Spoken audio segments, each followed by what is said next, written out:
Hey there, welcome to a brief history of how the camper, the RV, was invented. They had small cars, originally Model Ts, things that were on the size of this little Volkswagen here, and they said, why can't I take my house with me? That would be awesome if I could take my house with me. So they built houses on the back of their Model Ts and they towed houses, and that didn't work out very well. The cars were not powerful. So someone else came along and said, well, they were cooking dinner at the time, and they said, they're cooking ham. They said, why can't we, this is a terrific thing to use. We can see it's aerodynamic and it's sealed. It's got the seam along here. That's fantastic. Let's build a camper just like that. We've got metal, we can do it. And so the canned ham was born, you see right here. And that's great. Tows behind a little car, fantastic. You've got the seam where you close the whole thing up right there. Then someone else said, I don't like this because I'm crouched down, I can't stand up. So someone else came along and said, well, we'll build a bigger canned ham. And you've got the seam like this, and things were all great. You could still tow with the small car. Then someone came along and said, let's build a really big one. I want to bring my living room with me, so let's build a big one. So they built a big canned ham. Okay, so now other things were happening also relating to cooking. Someone was cooking some eggs like this, and they said, this is the perfect form. There's nowhere for this to get stressed. There's no seam to crack. So let's build something out of this. And they had fiberglass. So they built the fiberglass egg. Scamp still makes a camper. They've been making for about 50 years. And it's a lot like that. Because the problem looming on the horizon here is these big canned hams were leaking.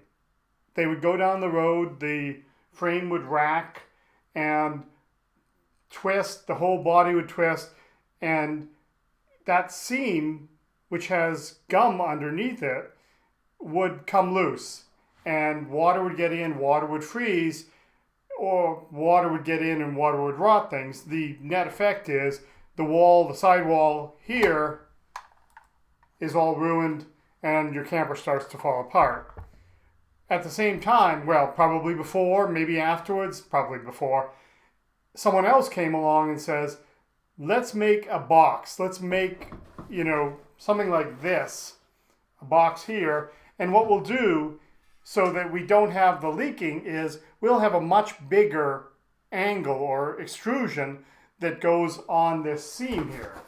So we can really, the whole thing will be much stronger, and we can put a lot of caulking or silicone or whatever you want, sealant in there so it won't fall apart. And better yet, what we'll do is we'll make it out of something lightweight that's a composite. And this is the composite I use when I build campers. So there's a strong surface on one side, there's insulation, and then there's a strong layer laminated to the other side. And that makes this terrifically strong, because per the principles of an I-beam, if I try to bend this guy, I'm trying to bend it, like that, trying to bend it like this. For that to happen, for it to bend, this piece here would have to expand a great deal, and this piece here would have to contract, and it's not going to happen. Contrast that to a piece of cardboard that you can bend easily. So now we have a better solution. We have the box. And again, that's way better because it doesn't have this thin seam, this thin extrusion here, this piece of metal going along here. But the problem is that it's a box. It goes down the highway like a brick. And that's why they still do build canned hams. The other thing that happened somewhere in here was World War II ended. There were a lot of people who knew how to build bombers, and there was a lot of aluminum. And you can see where I'm going with that. you get the Airstream campers. And those are fantastic. They're essentially an egg, except they're not made of fiberglass. They're made out of aluminum and riveted together. And they also last forever. So that's where we are now today. You started with a canned ham like this that would hold together for the most part. And they got bigger. And now you have to reseal the seams or you have to keep it undercover. And that will work. So you have box trucks, and the U-Haul was born. All the box trucks, they have a huge piece of angle on the top. They don't flex on that seam, and that's fantastic. Then the final iteration really is the way we build the campers, and other people as well, is you have a box and you build it out of composite, but then what you do is you make something that is formed. Could be fiberglass, could be metal, could be, as we do, PVC, and you stick that box on there.